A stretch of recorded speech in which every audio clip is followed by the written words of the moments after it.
السلام عليكم ورحمة الله. أعوذ بالله من الشيطان الرجيم. بسم الله الرحمن الرحيم. الحمد لله رب العالمين.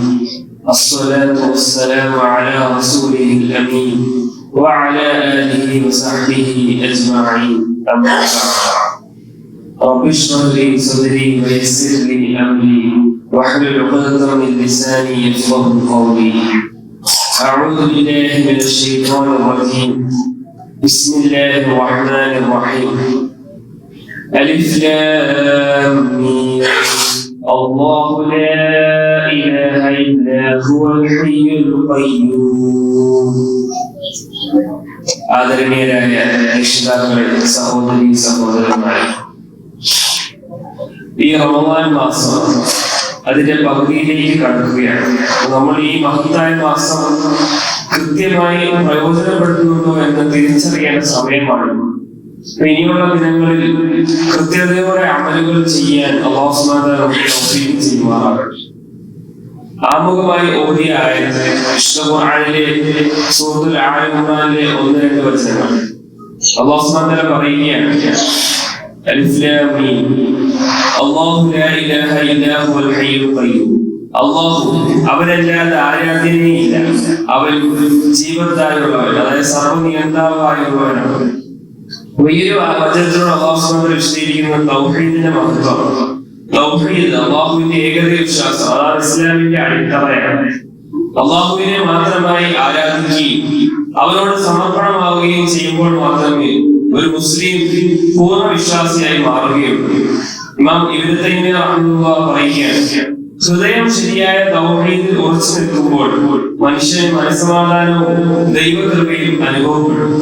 കാരണം അവൻ തന്റെ സൃഷ്ടിയുടെയും ലക്ഷ്യത്തിന്റെയും അർത്ഥം തിരിച്ചറിഞ്ഞിരിക്കുകയാണ്. അതുപോലെ തന്നെ പ്രവാചകൻ സല്ലല്ലാഹു അലൈഹി വസല്ലം പറയുകയാണ്, ആര് അല്ലാഹുവിനെ മാത്രം ആരാധിക്കും എന്നും അവന്റെ ദൂതനായി എന്നെ അംഗീകരിക്കുന്നുവോ എന്ന് സദസാക്ഷ്യം പറയാതെ സ്വർഗത്തിൽ പ്രവേശിക്കില്ല.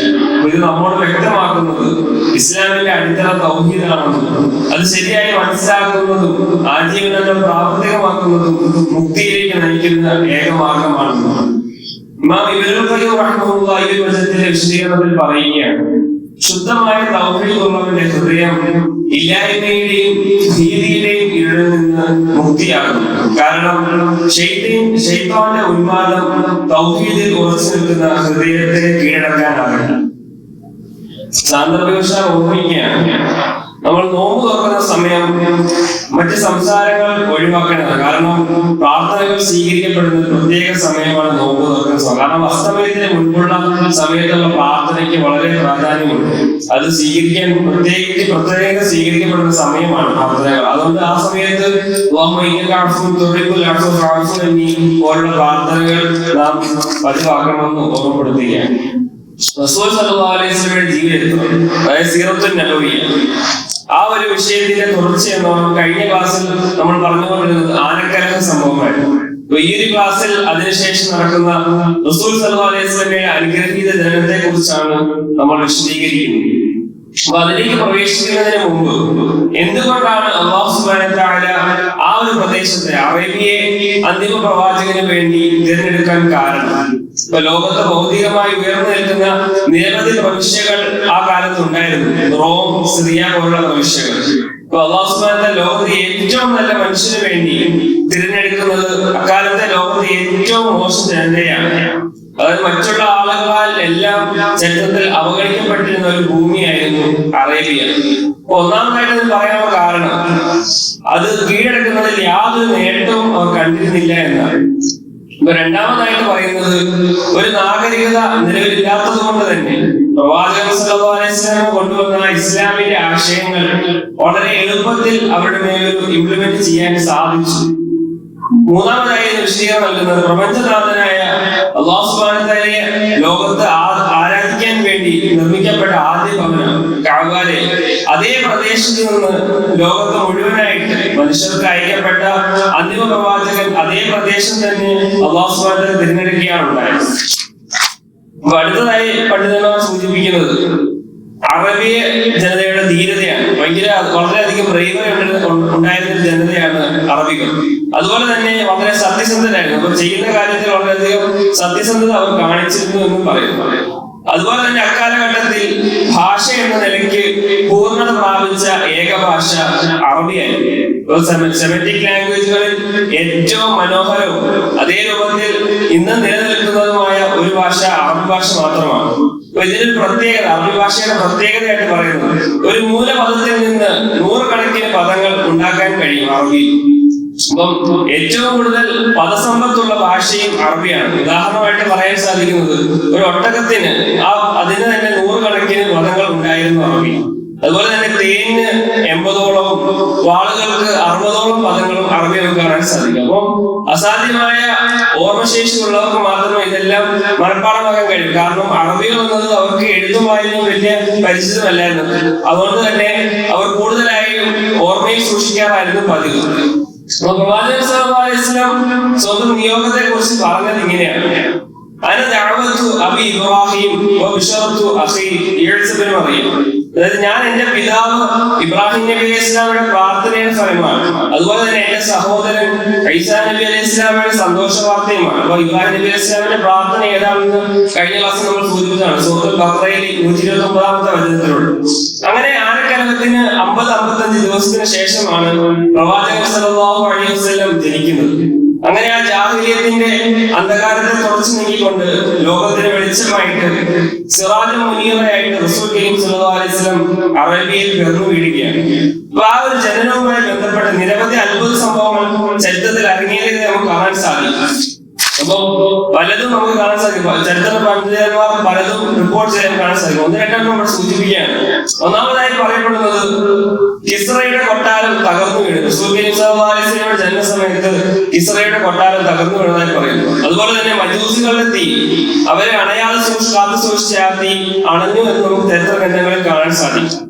അതുപോലെ തന്നെ റസൂൽ കരീം സല്ലല്ലാഹു അലൈഹി വസല്ലമയുടെ ജനനത്തോടു കൂടി ജിന്നുകൾക്ക് നൽകപ്പെട്ട കഴിവുകൾ അവര് കട്ട് കേൾക്കുമായിരുന്നു. അതായത് പിന്നീട് അതിന് അവർക്ക് കഴിയാതായെന്ന് നമുക്ക് കാണാൻ സാധിക്കും. പ്രത്യേക ബൗണ്ടറി അവർക്ക് മേലെ നിലവിൽ വരികയാണെന്ന് സൂറത്തുൽ ജിന്നിലെ 9-ാമത്തെ വചനത്തോട് അല്ലാഹു സുബ്ഹാനഹു വ തആല പറയുകയാണ്.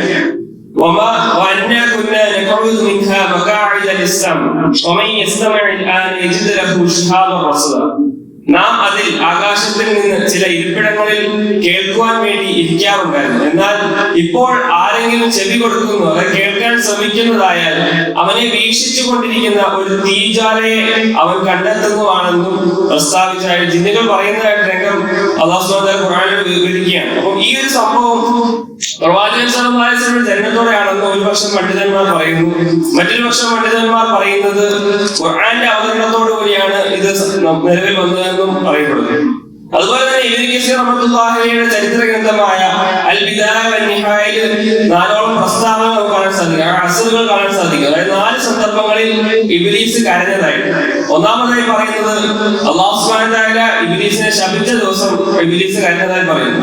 രണ്ടാമതായി പറയുന്നത് അല്ലാഹു സുബ്ഹാനഹു വ തആല ഇബ്ലീസിനെ ഭൂമിയിൽ അയച്ച സന്ദർഭത്തിലും ഇബ്ലീസ് കരഞ്ഞതായി പറയുന്നു. മൂന്നാമതായി ഇബ്ലീസ് കരഞ്ഞ സന്ദർഭം റസൂൽ കരീം സല്ലല്ലാഹു അലൈഹി വസല്ലം ജനിച്ച വീണ സന്ദർഭത്തിലാണെന്നും നാലാമതായി കരഞ്ഞത് സൂറത്തുൽ ഫാത്തിഹ അവതരിച്ച വേളയിലുമാണ് ഇബ്ലീസ് കരഞ്ഞതെന്നും ഈ ഒരു അസറിലൂടെ ഇബ്നു കസീർ റഹ്മത്തുള്ളാഹി അലൈഹി റിപ്പോർട്ട് ചെയ്യാൻ കാണാൻ സാധിക്കും.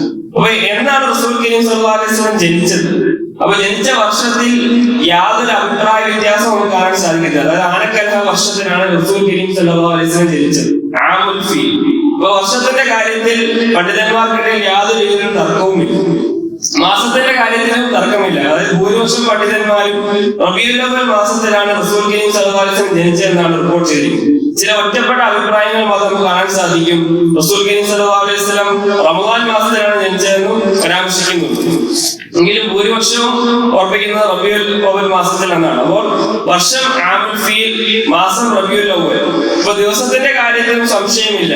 യൗമുൽ ഇസ്നൈൻ, സഹീഹ് മുസ്ലിമിൽ റിപ്പോർട്ട് ചെയ്യപ്പെട്ട ഹദീസിൽ നബി സല്ലല്ലാഹു അലൈഹി വസല്ലം തന്നെ പറയുന്നുണ്ട് യൗമുൽ ഇസ്നൈൻ, തിങ്കളാഴ്ച ദിവസം എന്ന്. അതായത് തിങ്കളാഴ്ച നോമ്പിനെ കുറിച്ച് ചോദിച്ചപ്പോൾ പ്രവാചകൻ സല്ലല്ലാഹു അലൈഹി വസല്ലം പറയുകയാണ്, അന്നാണ് ഞാൻ ജനിച്ചത്.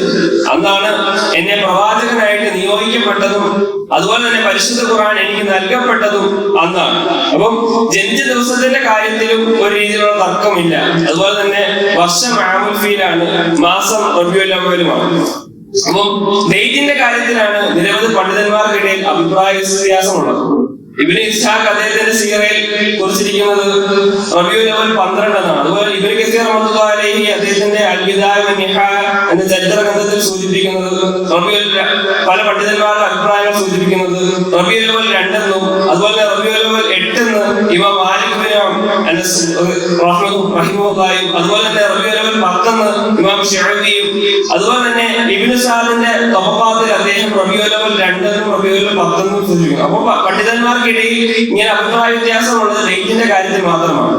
അപ്പൊ ഈ ഒരു അഭിപ്രായ വ്യത്യാസം നിലനിൽക്കെ തന്നെ നബി സല്ലല്ലാഹു അലൈഹി വസല്ലം ജന്മദിനവുമായി ബന്ധപ്പെട്ട് ജന്മദിന ആഘോഷം, ആ ആഘോഷവുമായി ബന്ധപ്പെട്ട് റസൂൽ സല്ലല്ലാഹു അലൈഹി വസല്ലമയുടെ കാലത്തോ അതിനുശേഷം കടന്നു വന്ന താബഈങ്ങളുടെ കാലത്തോ അതിനുശേഷം കടന്നു വന്ന തബഉ താബഈങ്ങളുടെ കാലത്തിൽ അത്തരത്തിൽ ഒരു സമ്പ്രദായവും അവർ ആഘോഷിച്ചിരുന്നില്ല. അതായത് നബി സല്ലല്ലാഹു അലൈഹി വസല്ലമയുടെ വഫാത്തിന് ശേഷം 300 വർഷത്തേക്ക് എവിടെയും ഒരു ചരിത്ര ഗ്രന്ഥത്തിൽ പോലും നമുക്ക് അതിന് തെളിവ് കാണാൻ സാധിക്കില്ല.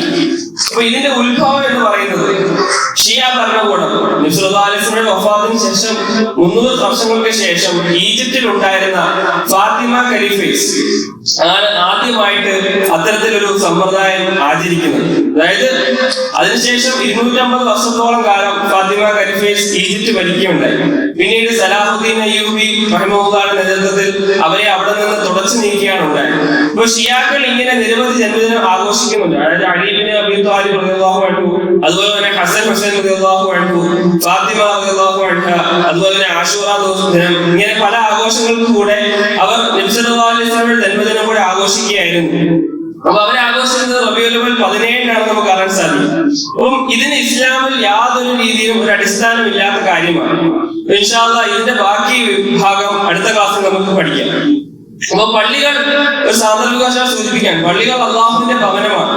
അപ്പൊ അതുകൊണ്ട് തന്നെ അത് ശുദ്ധിയായി സംരക്ഷിക്കേണ്ടത് വിശ്വാസികളുടെ ഉത്തരവാദിത്തം കൂടിയാണ്. അപ്പൊ എല്ലാവരും ശ്രദ്ധിക്കേണ്ട ഒരു വിഷയമാണ്. അപ്പൊ മാതാപിതാക്കൾ പ്രത്യേകം ശ്രദ്ധിച്ച് ഉറപ്പുവരുത്തേണ്ടതാണ്. അതായത് തങ്ങളുടെ കുട്ടികൾ കാലുകൾ കഴുകി വൃത്തിയാക്കിക്കൊണ്ടാണ് പള്ളിയിൽ പ്രവേശിക്കുക എന്ന് ഉറപ്പെടുത്തുകയാണ്. അല്ലാഹു സുബ്ഹാനഹു വ തആല നമ്മുടെ ഈ ഒരുമിച്ച് കൂടൽ ഖബൂൽ ചെയ്യുമാറാകട്ടെ. ആരോഗ്യവും ആഫിയത്തും ദീർഘായുസ്സും നൽകി അള്ളാഹു അനുഗ്രഹിക്കുമാറാകട്ടെ. എല്ലാവിധ രോഗങ്ങളിൽ നിന്നും ബുദ്ധിമുട്ടുകളിൽ നിന്നും പ്രയാസങ്ങളിൽ നിന്നും അള്ളാഹു ശിഫ നൽകി അനുഗ്രഹിക്കുമാറാകണം. നമ്മുടെ കച്ചവടങ്ങളിൽ, തൊഴിലുകളിൽ, പഠനങ്ങളിൽ അള്ളാഹു ബർക്കത്ത് ചെയ്യുമാറാകണം. നമ്മളിൽ നിന്ന് മരണപ്പെട്ടുപോയ നമ്മുടെ മാതാപിതാക്കൾ, ബന്ധുമിത്രാദികൾ, ആദർശ ബന്ധുക്കൾ, അവർക്ക് അവൻ മഗ്ഫിറത്തും മർഹമത്തും നൽകി അനുഗ്രഹിക്കുമാറാകണം. അവരുടെ കബറിടങ്ങൾക്ക് അള്ളാഹു വെളിച്ചം കൊടുത്ത് വിശാലത കൊടുക്കുമാറാകണം. ലോക മുസ്ലിങ്ങൾക്ക് അള്ളാഹു സമാധാനവും ശാന്തിയും നൽകി അനുഗ്രഹിക്കുമാറാകണം. ربنا آتنا في الدنيا حسنة وفي الآخرة حسنة وقنا عذاب النار. ربنا تقبل منا إنك أنت السميع العليم وتب علينا إنك أنت التواب الرحيم. سبحانك اللهم وبحمدك أشهد أن لا إله إلا أنت أستغفرك وأتوب إليك.